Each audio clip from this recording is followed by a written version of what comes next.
چې د خطې چې کوم صورتحال دی څنګه چې موږ نظر اچو نو الله دې خیر کړي. خو بیا ښکاري داسې چې دلته کې د جنګ او د دغه جګړو چې کوم دی هغه هواګانې بیا چلیږي. د امریکې هم دلته کې نظر شوی دی، ورسره د مغربي نړۍ هم یو وارې بیا په افغانستان باندې نظر دی. او دې سره سم چې کوم دی د بده قسمته پاکستان کې هم حالات داسې دي چې ټول که موږ وګورو تاجکستان کې غونډې، د هغې سره استنبول کې غونډې، نو دا چې ښکاري داسې چې یو وارې بیا د افغانستان په طرف چې کوم دی د هواګانې ګرمې شوي دي.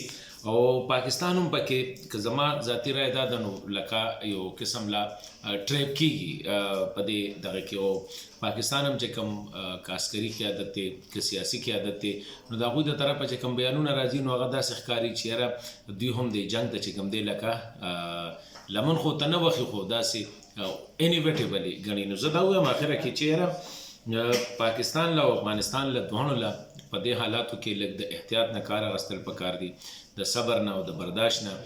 جګړې ډېرې وشولې او د هغې ټول نقصان یا افغانستان ته دی یا پاکستان ته دی. نو اوس که چېرې که د ټي ټي پي په سر جګړه کېږي، که د اس کې پي په سر باندې خلک راځي او دلته کې د میدان بیا ګرموي نو د دې نقصان به پاکستان ته او افغانستان ته.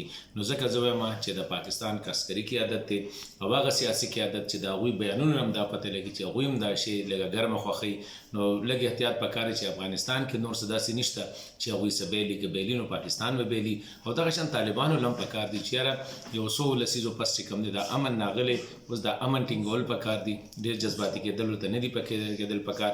او د دې یو څو خلکو دپاره د خطې امن یو وارې بیا په داو نه دي لګول پکار.